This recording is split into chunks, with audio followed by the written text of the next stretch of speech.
No, you can proceed. Yes, Thanks. thank you very much. Thank you very much, Chairperson. Recording in progress. Marcy, can I establish if all the colleagues are in?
To assist in this planning committee.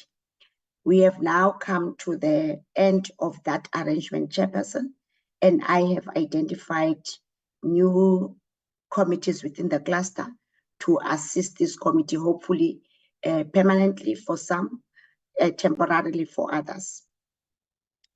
I'm also grateful to announce that this committee will now have a new committee secretary. And when I mention the name, can you please just show your face if you are able to, so that the chairperson can see you. I will now introduce Mandy Bali, who is the committee secretary, new committee secretary for this committee. She's, Mandy, can you just show your face? Say hi to Chair. There you go. There's Mandy Bali. Mandy Bali is also a very experienced committee secretary, chairperson. She's been serving PC on Good morning, defense. Chair. Good morning, colleagues. All right, thank you, Mandy. She's been serving the Portfolio Committee on Defense, as well as for many parliamentary terms. She served the Multi-Party Women's Caucus committee that has not yet been established. So I have reallocated Mandy to this committee. Hopefully, Chairperson, you will find the joy in her. And also, Marcy will also not be disappearing, but Marcy will hold the hand of Mandy until Mandy finds her fit in terms of the content of this particular committee, since it will be fairly new to her. So that is your committee secretary, Chair. Then I have Thembakazi Mpaphela. Chairperson, as you would understand that this planning committee, there was an additional portfolio that was added, which is the public enterprises. We had a Conan advisor for public enterprises on a committee that was now disbanded. So we had to then take that resource from public enterprises into this committee. Then we were left with the planning, monitoring and evaluation portfolios. Now, since the colleague is also fairly new in this committee, which is the Conan advisor for public enterprises, I thought, let me take Thembakazi to work both with, in fact, both Thembakazi and Ronnie to work with you for now until Ronnie finds his fit in the committee, because my aim is that Ronnie will be the main Conan advisor for this committee going forward. But for now, since he's also new, and since Julius will now be moved to his original committee, which is public service, I present to you the two Conan advisors who will be working hand in hand with each other, one for the planning and monitoring part, the other one for the public enterprises part. I'm also mindful, Chairperson, that there are changes with regard to the public enterprises part. Most of the of those portfolios are now going to the relevant committees and departments. But for this reason, Uroni will in the future be the only current advisor. But for now, you can make use of both resources, and both colleagues will sit down and explain to you in a management setup who will be responsible for what. But Ronnie will be mainly for public enterprises, and Tembakazi will mainly be for planning, monitoring, and evaluation, which is portfolios that will be later joined and to be run by one person. And I will alert you when Tembakazi is required somewhere else. Your CA remains Nomatlosa Mwel, your executive secretary. Unfortunately, in this space, let me just see, I have not won as yet. I was hoping that by 1st September, I will release Mimi as well, because Mimi is currently supporting both you and Honorable De Villiers. But for now, the arrangement is still the same until I come to you and report to you that I have found a replacement for Mimi. Chairperson, that is all I wanted to say to you. All these colleagues are more than capable, have experience of more than 10 years to work with you. You can consult any one of them for whatever information that will be required in whatever space that you will require. So the Julius and Marcy will still be available, Chairperson, to assist these colleagues, so that at least they are not left in the limbo while they are also going back to their original committees. I know Julius is on bereavement leave as we speak. So, Chair, that is the purpose for me having called this meeting. I hope you will be satisfied. Thank you. Over to you, Chair. No, thank you very much, Ms. Kiba, and good morning to yourself and also to all colleagues in the platform. I think I've heard you very carefully, and hoping that as the committee will work with all the colleagues as presented by you today in this short meeting, they're all welcome.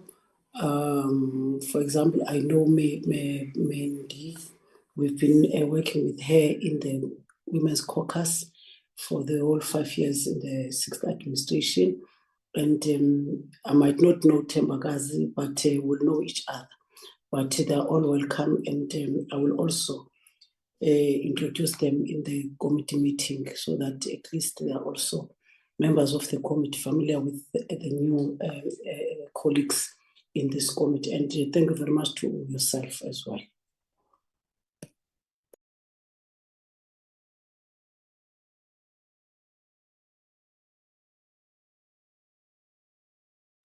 Your mic is off. All right. Okay, Marcy, can I be excused then? Chairperson, thank you very much for that. So at a proper time, Marcy will then share notices of physical meetings so that they can be also properly seen in the committee setup, Chair. Thank you very much for that. Can I be excused? No, thank you very much, Ms. Kiba. You are excused.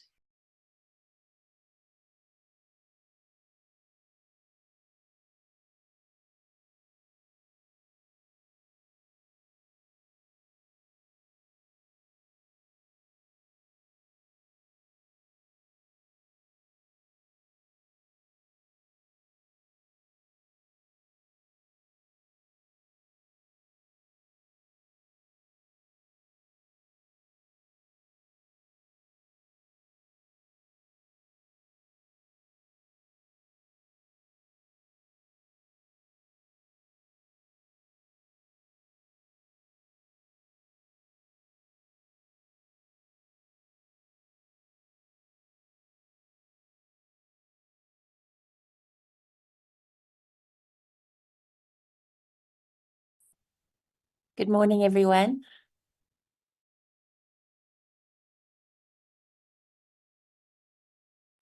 Good morning, Honorable Christie and all colleagues.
Good morning, honorable members and colleagues in the platform. Mastole, we can start. Please flight the agenda of this meeting.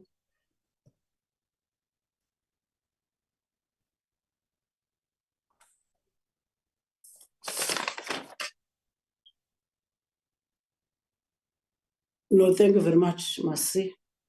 And once more, good morning to all honorable members and colleagues. This is the agenda of this portfolio committee, a very short agenda of today's meeting with only 5 items. And honorable members, let me welcome all of you to this portfolio committee, and also welcome the support staff.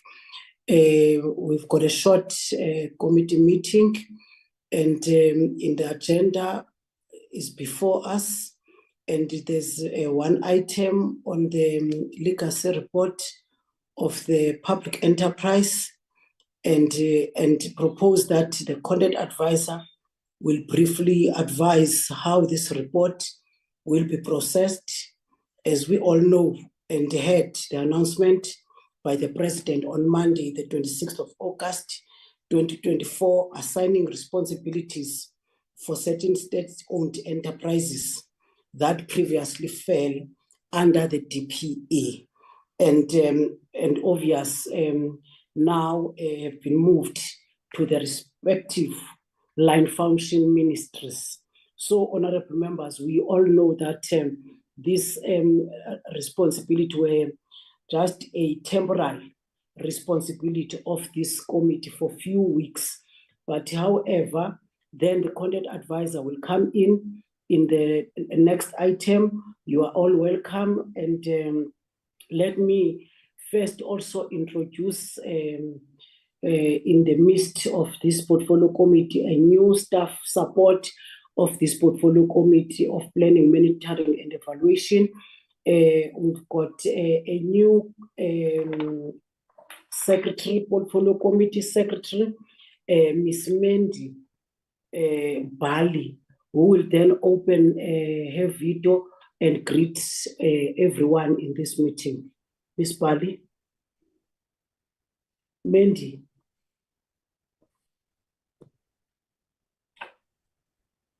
Thank you, Chairperson. Good morning, members. Good morning, Chair. Thank you, Chairperson. Good morning, members and colleagues. Thank you very much, Mandy. And also, we've got a content advisor, the new one, Ms. Thembakazi Mpapela, who will also show her face and greet honorable members. Thembakazi?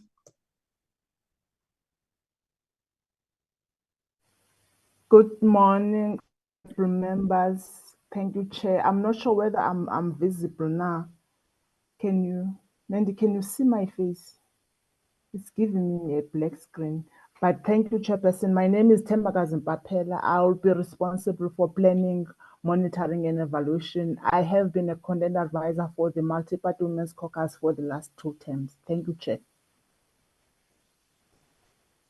Thank you very much, Thembakazi. And having introduced and welcomed all of you honorable members and our team, I will then move to the next item, which is apologies.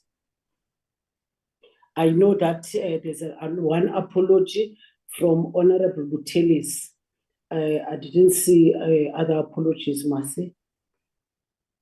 Yes, Chair, Karen, that's the only apologies that you have. Thank you so much. No, thank you very much, Masi. We are then, honorable members, moving to the next item. I will then hand over to Mr. Mnisi, the content advisor on public enterprise. Over to you, Mr. Mnisi. Honorable Chairperson, sorry, it's Ethel Trollope here. Yes, Honorable Trollope. Sorry, I had my hand up. Ma'am, I'm going to have to move to the airport at about 11:30, but I will stay connected on my computer until I actually take off. So from 11:30, I'll be moving to the airport, but I will be connected. Thank you. No, thank you very much, Honorable Trolip. I think by 11:30 we'll be done by that time. I'm then handing over to the Connect Advisor on Public Enterprise. Miss.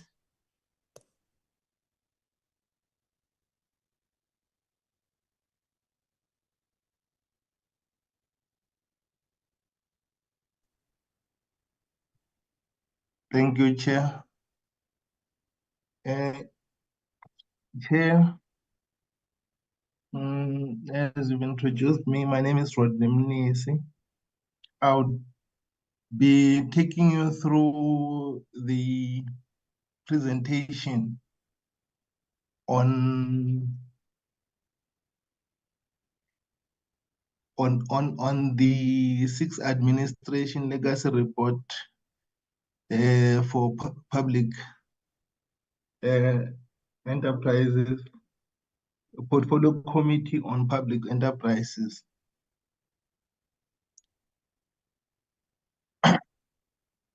The purpose of this report is to provide an account of the Portfolio Committee on Public Enterprises work during the 6th administration and to inform members of the new parliament of key outstanding issues pertaining to the oversight and legislative program of the Department of Public Enterprises and its entities.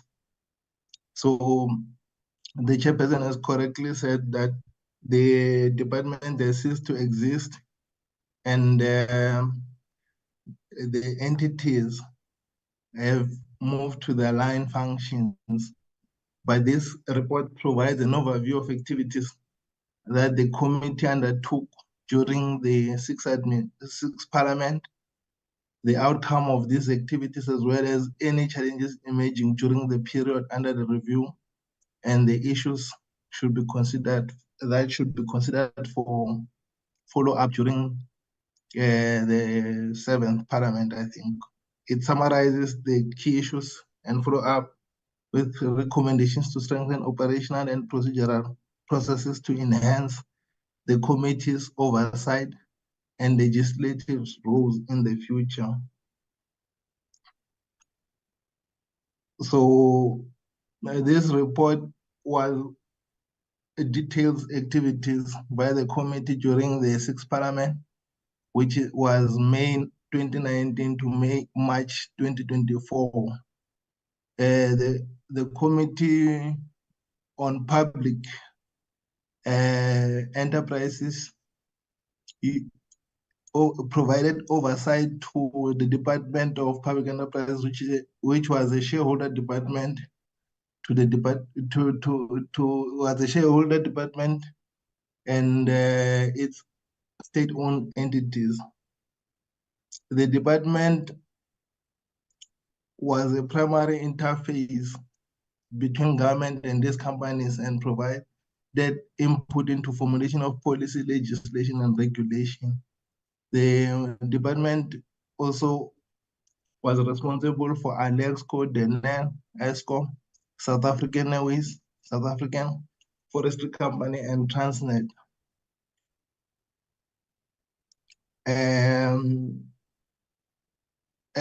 The COVID-19 pandemic of 2020 has affected the performance of state-owned companies. In the 6th Parliament, the committee also witnessed the July 2021 protest impacting the economy negatively due to widespread rioting and looting. This has affected state-owned enterprises because of disruption on logistical networks, supply chains, and destruction of property and suspension of services. The committee also cites the KwaZulu-Natal flights as another factor which had an impact on the operational conditions for state-owned companies. The floods have caused casualties and damage to homes, businesses, basic infrastructure, roads, bridges, and affected crops and livestock. So this is the environment in which the committee operated. Some of the state-owned companies, as you know, during orientation of members, they presented their mandate, their operational and financial position and outlook. These were an exco which is going to move now to minerals and petroleum, Denel Defense, ESCOM, electricity and energy, South Call Forestry, South African Airways and Transnet to the Department of Transport. So these will have implication on oversight. The implications means that they will also be moved to their respective portfolio committees. The key achievement was the Presidential State-Owned Enterprises, which was established, Council, the South African National State Enterprises Bill was introduced, the Restructuring Office and the Center of Excellence on Governance were established. The first step was achieved by corporatization of the National Transmission Company of South Africa and the Electricity Distribution Company, South Africa, NETSA, and the finalizing due diligence report for ESCOM generation. I didn't know that the ESCOM embarked on an unbundling process, and these were the outcomes. Transnet established the Transnet National Ports Authority as its subsidiary, as required by the National Ports Act number 12 of 2005. In rail, Transnet has enabled the third-party access to rail network. A chief restructuring officer, CRO, was established within the Logistics Crisis Committee, NLCC, comprising of the Department of Transport, the National Treasury, the department, and the presidency was created. Concluding the strategic equity partnership transaction for South African Airways was not finalized before the end of the parliament. So continuing on the achievements, a handbook on governance anchored on ethical leadership and good corporate governance was developed. ESCOM successfully completed the process of decommissioning the Komati power station. Kusile units 1 to 3 were returned to service, while unit 5 was synchronized, injecting capacity to 2,000 megawatts of additional capacity. Unit 1, Kubek nuclear power station, was returned to service. The return of Medupi 4 in July-August 2024 was expedited, adding another 800 megawatt of base load to the grid. The energy availability factor recovery plan was developed to increase the energy availability factor to about 70% by the end of March 2025. Southcall experienced a steady increase in revenue over period of 2019 to 2024. Alesco experienced improved diamond sales, which contributed to a positive financial position in 2024. SOCs boards were working to implement state capital recommendations as well. So on the key statistics of the committee, in terms of meetings, the committee had about during the medium-term strategic framework or the 5-year term in the sixth administration had 101. Excuse me, Chairperson. I'm sorry to interrupt the presenter. Yes, Honorable Trollip. Chair, I'm just concerned that this report was circulated to the members, and I presume that we were supposed to have read it. Now having to have it read back to us, I don't think is practical nor helpful. I would have expected highlights to be extracted and presented by the presenter.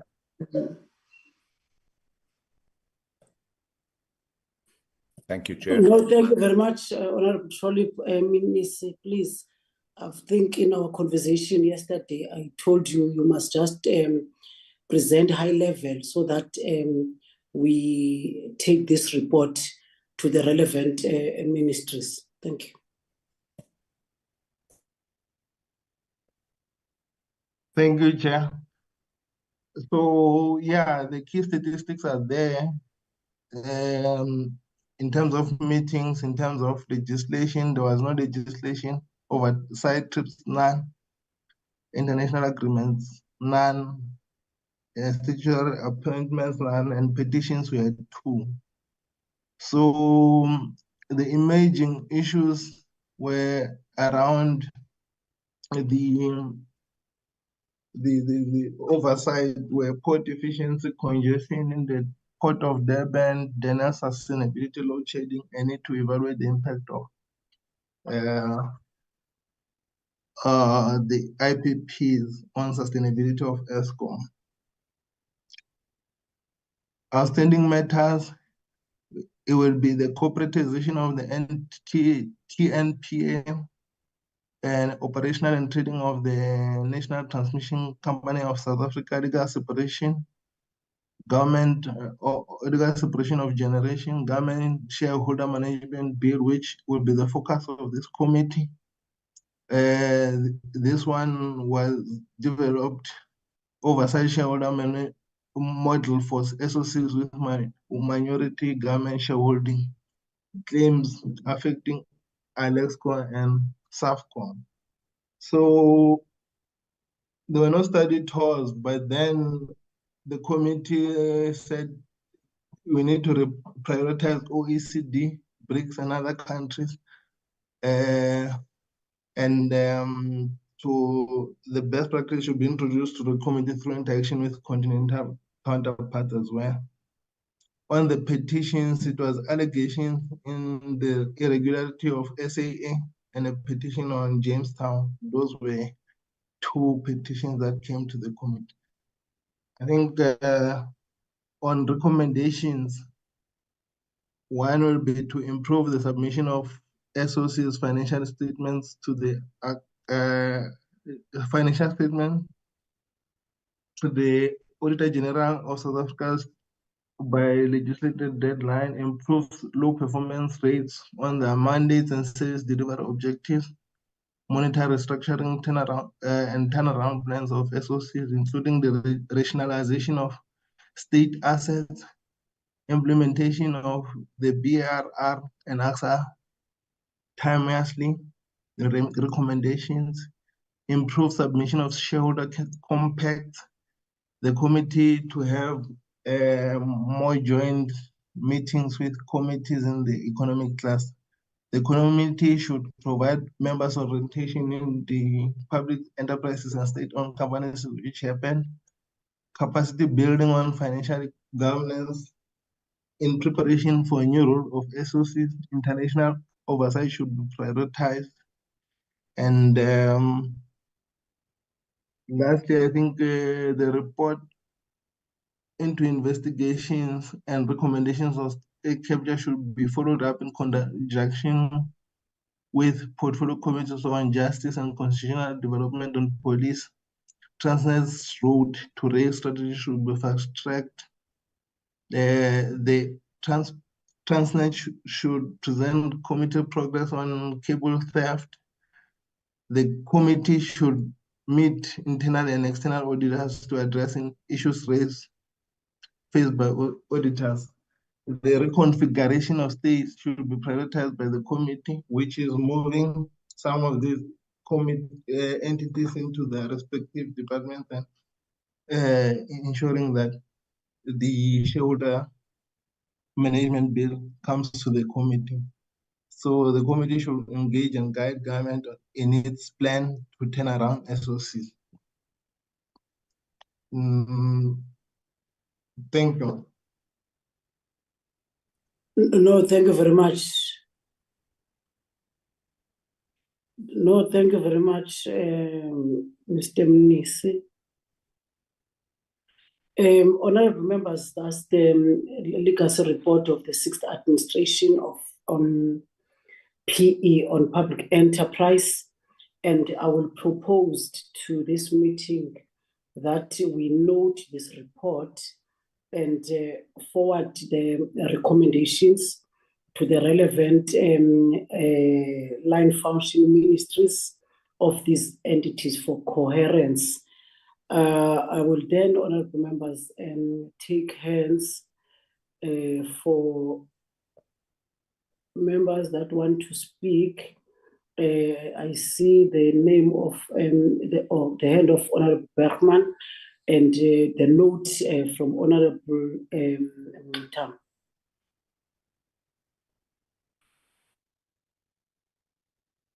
Chair, thank you very much. I don't have a problem with this report being noted and then being forwarded to the relevant departments. I just have a problem with the way in which we deliberate over it, in the sense that I think this is all going to be new to us. The president has just signed that these SOEs go to the various committees, and we know that we have the bill overhanging in our committee. The super board will be hanging over our committee. So I think the most important feature of this report is definitely going to be the joint meetings. I think it's important that we start a process whereby when the state-owned entities come to the various portfolios, I think it might be important that we have these joint meetings, so that we're at least on top of these state-owned entities, the performance plans, the financial statements. I think it's going to be important that we know that when if the bill is passed, that at least we're not kept in the dark. For instance, we had a presentation the other day where we sat the whole day. We spoke about state-owned entities like SAA, and yet you read in the newspaper again, I have to take it from the media because it's not from the presenters, you read it. But there's staff turnover, there's no union involvement. So staff have to hire their own lawyers, only to have the lawyers barred from attending disciplinary meetings.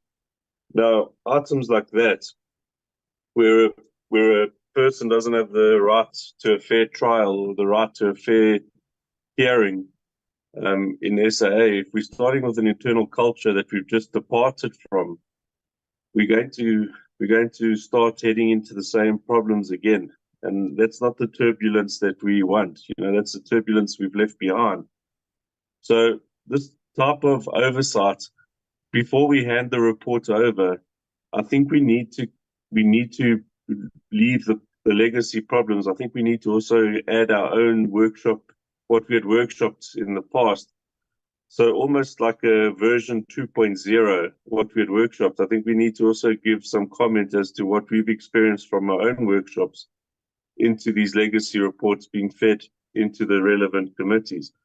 I also do believe that it will still be helpful for us as the Planning and Monitoring and Evaluation Committee to oversight certain of these state-owned entities in preparation for the bill, so as to see how it can work in terms of, let's say, Eskom, where there's going to be a mothballing of 20,000 megawatts, and we're talking about certain stations coming online.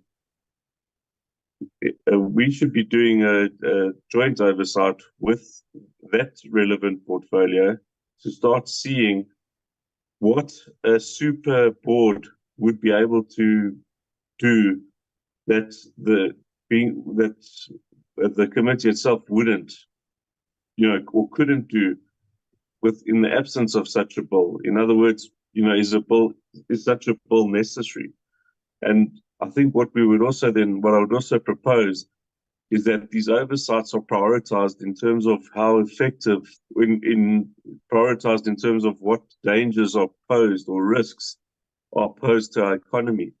So for one, as I said, SAA, Eskom, and let's say Transnet, the ports in Durban or Cape Town, where you've already had these logistical nightmares over the peak periods.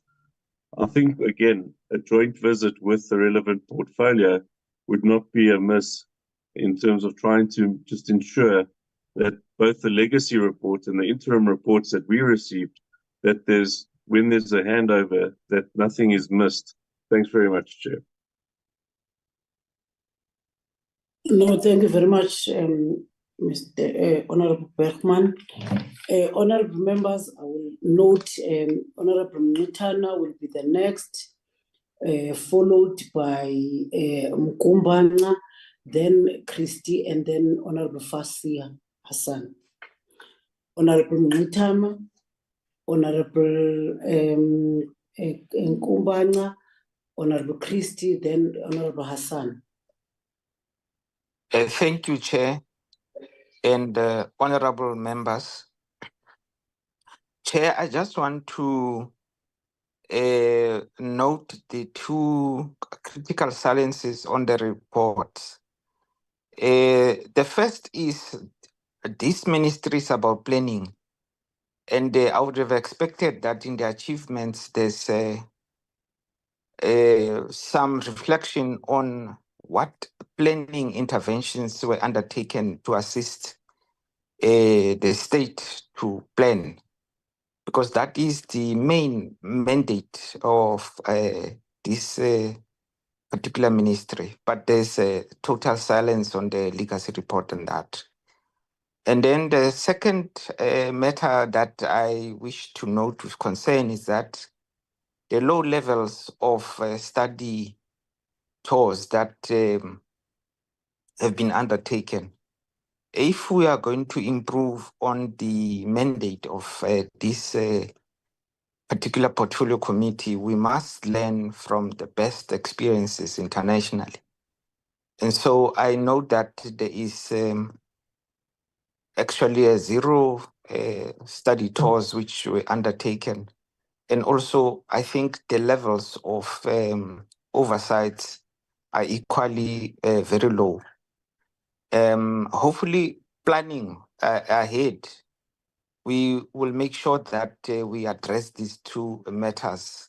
And of course, my big back bar, which is the AlexCo community that we must visit to check how they interface with that state-owned entity. Thank you, Chair. Thank you very much, Honorable Mutama. Honorable Kumbana.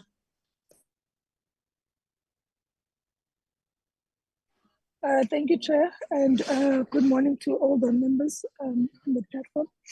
No, Chair, mine was just to note the report and welcome it, and just and ours is just now just to ensure that the recommendations reach the relevant departments, and we just monitor the implementation. But mine was just to note. Thank you, Chair.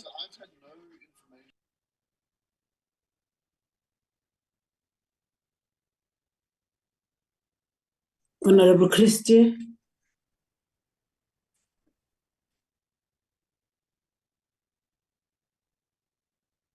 Thank you, Chair. And thank you to Mr. Mnisi for your report.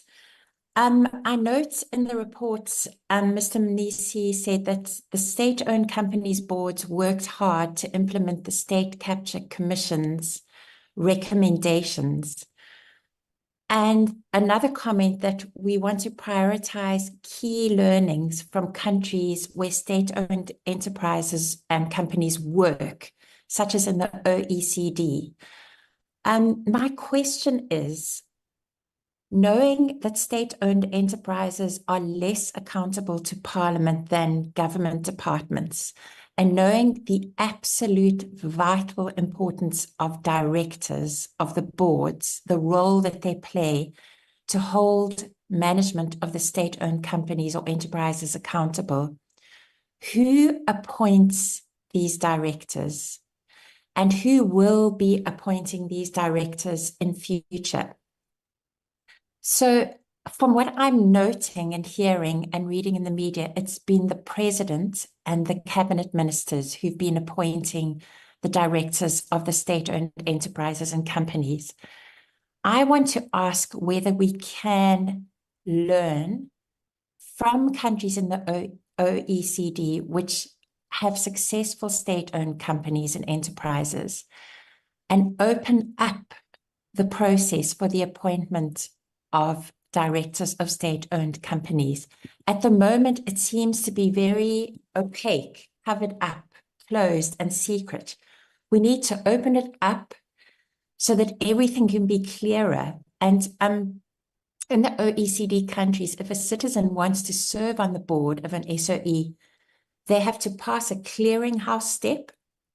Their qualifications, their criminal records are checked. Do they really have a degree, or are they just pretending they have a degree?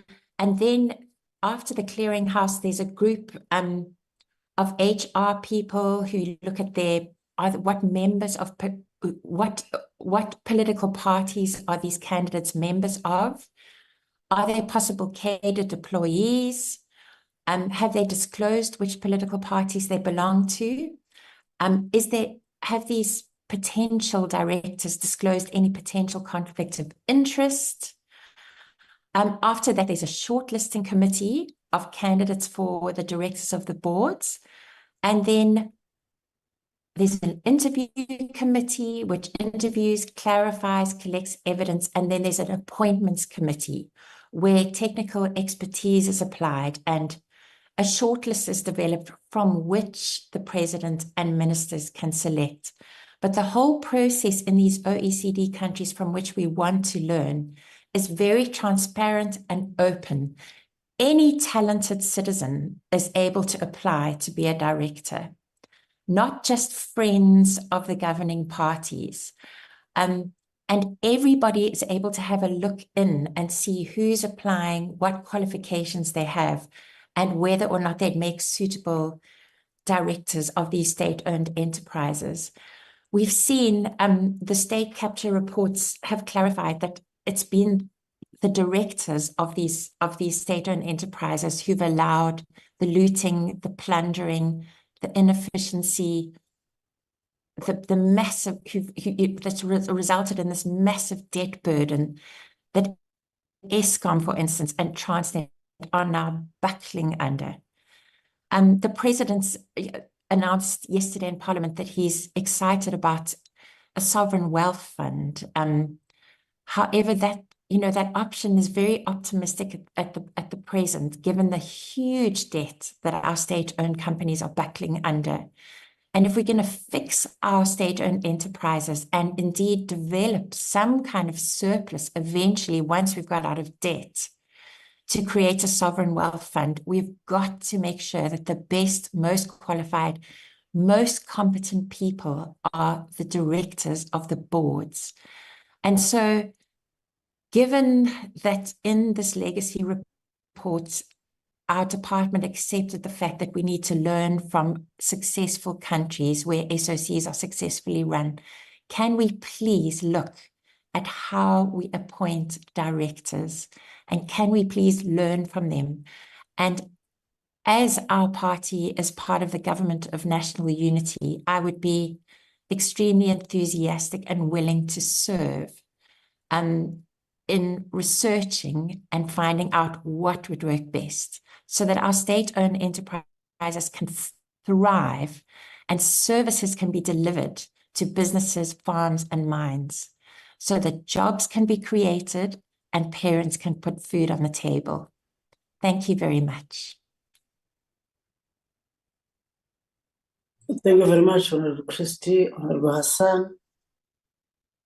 Thank you very much, Chair. You'll forgive me for not turning on my camera. I can, but I am a little bit on the move, but I'm very glad to be able to join the Portfolio Committee today and get this particular legacy report. I think just a few points from myself, Chair. I think the first really is around understanding, as has started to be explained, how we got here, what the intention is, and really some of the solutions to the challenges that we face. And I think a fundamental part of that is to, apart from noting the report and sending it through to the various ministries to look at those recommendations, I do think that there is some space for collaboration. I think it's not a bad idea from Honorable Bergman, but I'm also wondering, because I also now sit in the Electricity and Energy Portfolio Committee, I'm also wondering about duplication of work. So whatever intervention we do through you, Chair, we must be quite clear on our role and what support will be provided by PME, so that if there is an ESCOM oversight that's perhaps joined by the two portfolios, we're quite clear in terms of what we can do, what the other committee can do, and ultimately come together for an intervention that is the most efficient and the most, I would say, value for money in some ways. And then maybe also, Chair, just to make a secondary point, and I think it's noted what other honourable members have said around some of the processes of the appointments of directors, etc., even of boards. I mean, the reality is these matters are government gazetted. They are open in the public, and that's our role to play, Chair, to actually ensure that we get the best possible outcome. So I don't think it's a myth in the reporting process to get some of that information, but I do want us to be quite clear that a portfolio committee cannot be appointing directors or board members.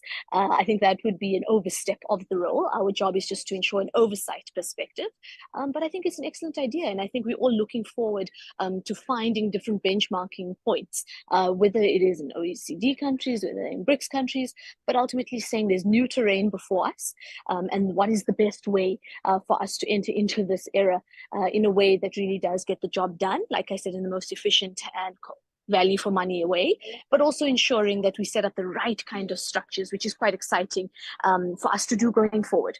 Thank you, Chair. Thank you very much, Honorable Hassan. I'm not sure, I don't see. Okay, yes. Oh, that was the last hand. I will then quickly give Nisi, if you want to just clarify one or two issues. And I think we've noted the submissions by honorable members, especially on the joint portfolio committee meetings, and 2 on further workshops, and 3 on the study tour in one of the international countries that are the best international countries. I know one of those countries that are doing well in terms of its SOEs is one, Singapore. I know of Austria, but obviously we'll discuss amongst ourselves in the portfolio committee which country we think that is one of the best international countries. And I think Honorable Hassan have also responded on other issues, especially the last inputs, the last inputs on appointment of boards, and obvious on the government gazetted work and all other things. But I will then quickly now give Omnisi if you want to respond on 1 or 2 issues, especially the critical questions or comments from Honorable Tam. Thank you, Chair. Thank you, members, for your constructive inputs and comments. I think from the issues that were raised, most of them were helping the process in terms of putting the process going forward. on planning interventions around the committee didn't was operating in a different way. It was not, the challenge that we had was that we didn't develop a strategic plan for the committee when we started.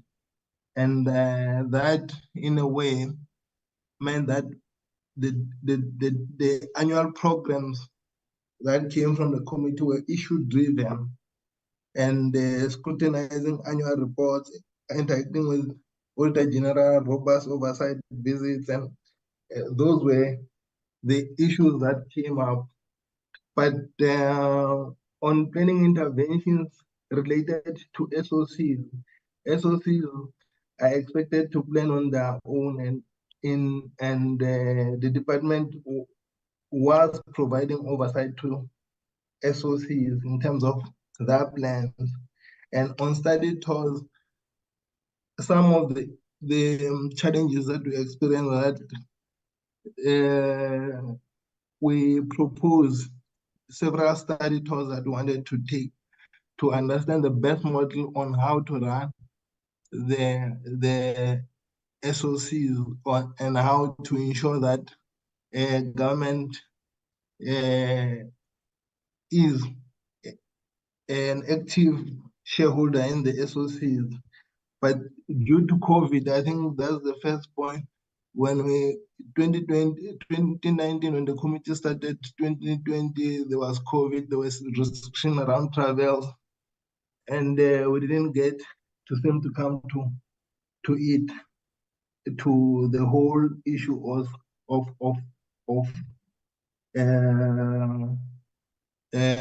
getting a study tour, because Parliament also had put austerity measures in terms of travel and all that. So it was a bit difficult for us to go and learn. But I think for this committee, it presents an opportunity now for members to motivate, especially, and to come up like the chairperson is outlining, that we have to look at models, because there's a bill coming, and this bill will be the priority of this committee to ensure that it's the right bill, and to ensure that there's more benchmarking that needs to be done. So there's a need to learn, whether through travel or through study tours. So I think there's also some of the issues that we've highlighted as recommendations. We will, as the chairperson has highlighted, hand them over through a process, not an irresponsible process, but a responsible process where we'll look at it, what were the issues that were raised, how are they driven, and how can we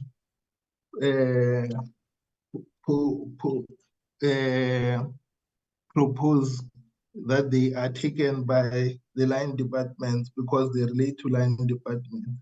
And I think the last issue by Honorable Christie, I think I welcome the comments and the issues that you've raised, and also related to appointment of director. As much as the committee is not responsible for appointing directors, the bill in itself, the one that was presented and is still gonna come to the committee again, is going to deal with those issues, salient issues that relate to how do you appoint, how do you finance, how do you resource, and it would be how is it going to be transparent? So it gives us an opportunity for us to make inputs in those issues and to guide and monitor and provide oversight on those issues. But I think it's critical for the committee to just note the report as Honorable Kumbak has said that we know the report, and the chairperson already said that we know the report, and we take these issues forward with line department and focus also on the bill that's coming to the committee. Thank you, Chairperson. Thank you very much. Please see, and I see the hand of Honorable Christie. Thank you, Chair. And thank you, Mr. Mnisi. Our colleagues, I'm sure, and I will all study the provisions of the bill on the matter of appointing directors to the state-owned companies. I just wanted to clarify to Honorable Hassan that in no way was I saying that any of us on the Portfolio Committee should be involved in the appointment of the directors. However, we do need to ensure as parliamentarians that there is a very fair, transparent, free process and structure that ensures that the best directors that have the best interests of all South Africans in mind are appointed. And there's a lot of research. Professor Lucas Munting of the Dalla Omar Institute shared his research with me. He's the one who pointed out to me that one director, one person, is currently the director of 16 state-owned enterprise boards.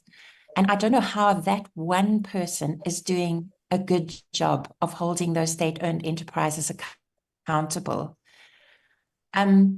So thank you. I will stop, but I'm asking for a free, fair process. I'm certainly not saying we are going to be doing the appointing. No, thank you very much, Honorable Christie. As this portfolio committee of planning, monitoring and evaluation, we've got a responsibility to oversight all government departments, including SOEs or entities of government. So we will then visit departments and visit entities of this government and recommend if there are issues or challenges, Honorable Christie. But obvious on the appointment of boards always lies with the executive, and our responsibility as the committee is to oversee if those appointments are done in a fair and a process. But now, honorable members, I think we must then move to the next item, the minutes.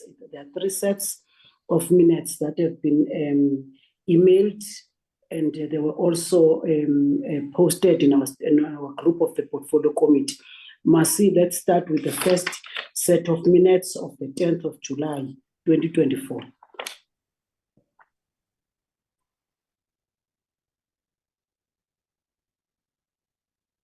Good morning to you, Chair. Good morning to honorable members and colleagues. Let's start with the minutes of the 9th, Chairperson, at the day of elections, and we're also doing APPs. I've already flighted, Chair. I think you probably would see them. I'm on page 1 on them. Can you see, Chair?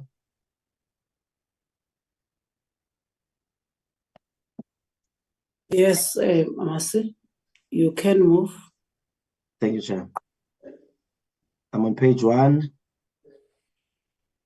Page 1, tendency of members. Page 2, with the department's attendance. Page 3. Chair. This part is very short, Chair, because all the discussion and engagements are factored into the report which was adopted. So we don't have anything much on these minutes, Chair. On page 4, these are the minutes of the 9th, Chair, July 2024. Thank you so much.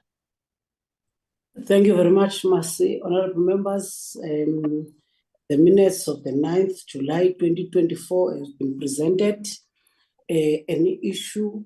I will see the hand of Honorable Nkumbani. Thank you, Chair. No, I've noted the minutes and I don't have any issues, and I therefore move for the adoption, Chair. Thank you. Honorable Nkumbani adopted the minutes of the 9th of July.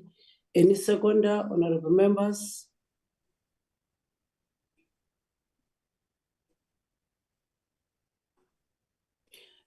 Honorable Sholip.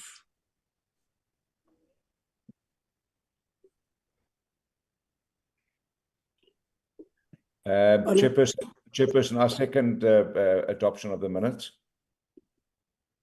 Thank you very much, Honorable Sholip. Honorable members, the minutes of the 10th of July. Yes, Chairperson, thank you very much. I'm on page 1, Chair. On this day, Chair, we were just adopting the reports, Chair. On page 2, those are the minutes of the 10th of July, Chair. Thank you very much. I see. Can you raise your hand for noting, Honorable Ntam? I see you keep on writing on the chat. Thank you. Minutes of the 10th of July. Yes, I'm under the impression we are at the adoption of the minutes right now. No. You wrote while we were in the second set of minutes, Honorable Ntam. Okay. Past the minutes of the 9th, and you didn't raise your hand, and you didn't even write in the chat. When we were at the minutes of the 10th of July, that's when you wrote on the chat. I want you to speak in this platform, whether you are in terms of your objection to the minutes of the 10th. Yes, please note the MK Party's objection to the minutes of the 10th. Thank you, Chair. No, thank you very much, Honorable Ntam. Honorable Sholip. This is a difficult position. Minutes are supposed to be a reflection of what happened in a meeting. Now, if a member indicates that they object to the adoption of the minutes, it must be because they believe that the minutes are not a fair reflection of what transpired. So now there's an objection. Now the person who's objected should actually tell the committee where they believe that there is an error or that they are not complete. You can't simply say you object to minutes. Minutes are a recording of what happened in a meeting. So if you object, the member must explain why they object so that those minutes can be corrected if necessary. Thank you, Chair. Thank you very much, Honorable Sholip. Honorable Ntam.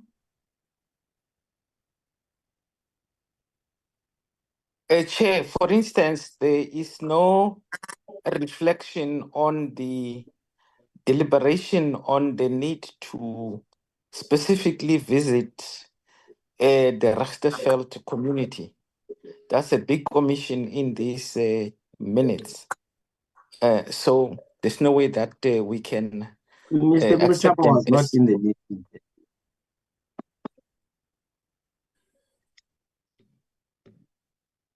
Sorry for that, Chair. Sorry for that.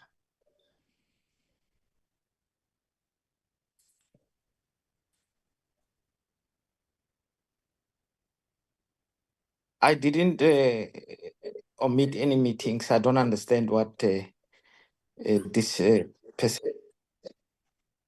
Who's talking here?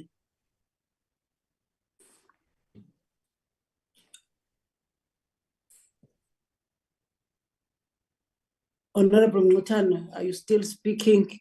Because Yes, I do not omit any meetings. I don't just know. hold on. Honorable Musa Wankosi Gasa, can you just close your mic? That's why there's something happening and we can't hear what is Honorable Mutam is saying. I'm saying that whoever just got in without even asking to be recognized is misleading this meeting. I have not omitted any meetings of the committee. Okay. I see again the hand of Honorable Sholi. Chairperson, I'm not trying to be pedantic, but if there's an objection to the minutes, there must be a correction to the minutes. And I recommend that Honorable Mkutama make his correction to the minutes so that the committee can then consider the correction and then we can adopt or not adopt. Otherwise, going through the minutes is just going to be a futile exercise. The minutes must reflect what happened in the meeting. And yes, they are not verbatim minutes, but if there's something material that is omitted from the minutes, it must be included and the committee must then consider that and then adopt or decline to adopt the minutes. Thank you, Chair. No, thank you very much, Honorable Sholi. Mercy, can you come in? Thank you, Chairperson. I note the comments from Honorable Mkutama. When we do the minutes, Chairperson, I'm trying to go in there.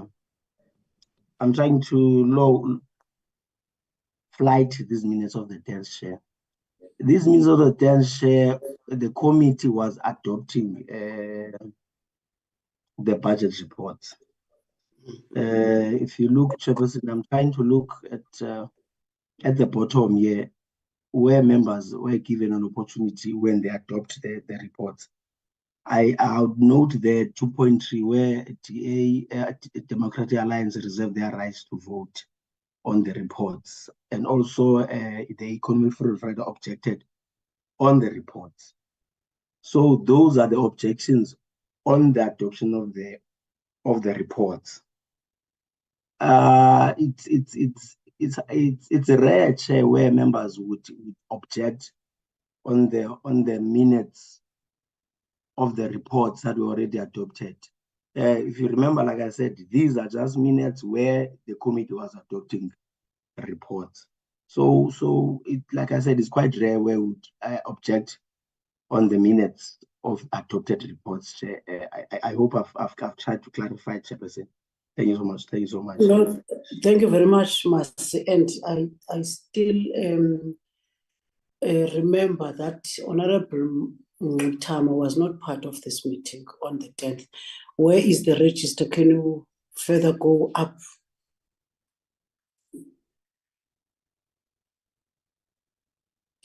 Honorable Mutamo, you were absent, so you can't speak on these minutes. Honorable Hassan. Hi, Chair. Thank you very much for recognizing me. I do see I'm in the meeting and I had a very quick look at the minutes again, and I'm happy to adopt them as a true reflection of that particular meeting because it really was about the budget vote that was the first one that we actually debated. So I'm happy to move for its adoption. Thank you. Thank you very much, Honorable Hassan. The minutes is adopted. In a second, Honorable Kumban. Thank you, Chair. I move to second the adoption of the minutes. Thank you very much. Thank you very much, honorable members. The next set of minutes, and thank you to Honorable Sholip for your inputs. The next minutes. Okay, Chairperson, we will move now to the minutes of the 16th of July. 2024. I'm on page 1, Chair. This day, we were requested to process public enterprise annual performance plans. I'm on page 1, Chair.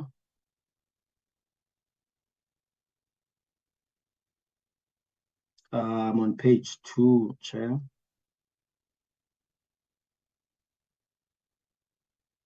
I'm on page 3. Those are the minutes of the 16th of July 2024, Chair. And once again, the engagements and deliberation reflects on the reports of the committee. Thank you so much, Chair. Thank you very much, honorable members. The minutes of the 16th, I see the hand of Honorable Hassan. Thank you very much, Chair. I'm happy to move for the adoption of this set of minutes as a true reflection of the meeting. Thank you. Thank you very much, Honorable Hassan. Any second, honorable members, Honorable Kumpanya.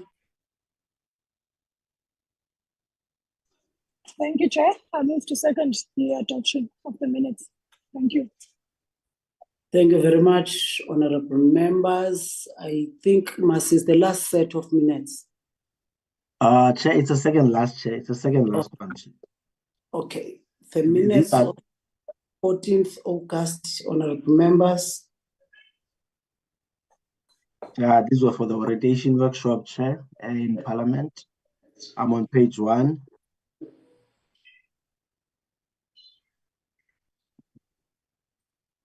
That's attendance on page 2 and part of page 3. Page 4, Chair. Page 5, Chair. That's the last page, Chairperson. These are the minutes of the 14th of August, Chairperson, 2024. Thank you. Honorable members, the minutes of the 14th, where we had a workshop with the 6 state-owned entities. I see the hand of Honorable Kumpanya. Thank you, Chair. The minutes are a true reflection of what transpired at the meeting. I therefore move to adopt them. Thank you. Any second, honorable members? Honorable Hassan?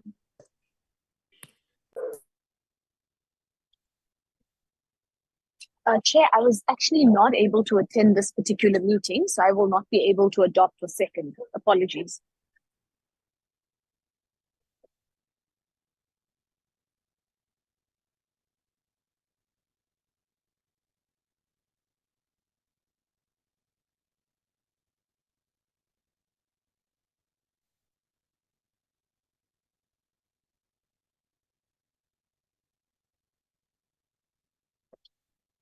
Chair?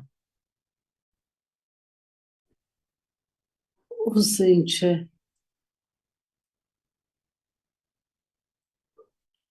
Oh, Honorable Bergman. It wasn't me saying chair, but I will adopt the minutes, Chair. Thank you very much, Honorable Bergman, to second the minutes of the 14th of August. Mercy, the last set of minutes. Yes, Chairperson.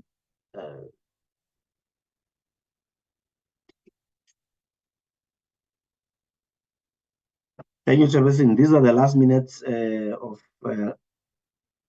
the committee, 23 August 2023, Chair. 2024, sorry. I'm on page 1, Chair. We are receiving a legacy report on the day, and with a workshop on TPME. I'm on page 2, Chair.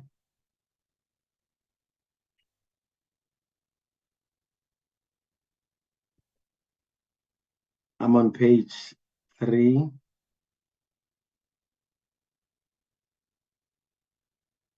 I'm on page 4, Chair.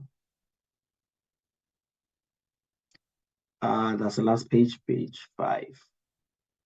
Thank you so much, Chair. These are the minutes of 24th of 23rd, Chair. Thank you so much.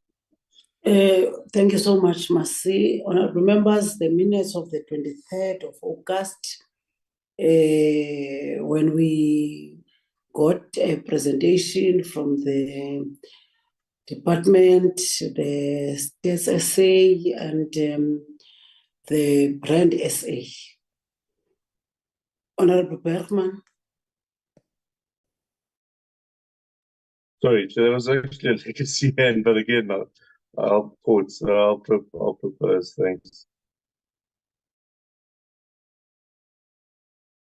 No. I can't hear you whether you're adopting these minutes because you were part of that workshop. Chair, I'm saying that it was actually a legacy hand, but because of that, I will propose the minutes. Okay. And the second, honorable members, from what Honorable Bergman have just said, especially those that were part of the meeting. Honorable Kumban. Thank you, Chair. I move to second the adoption of the minutes.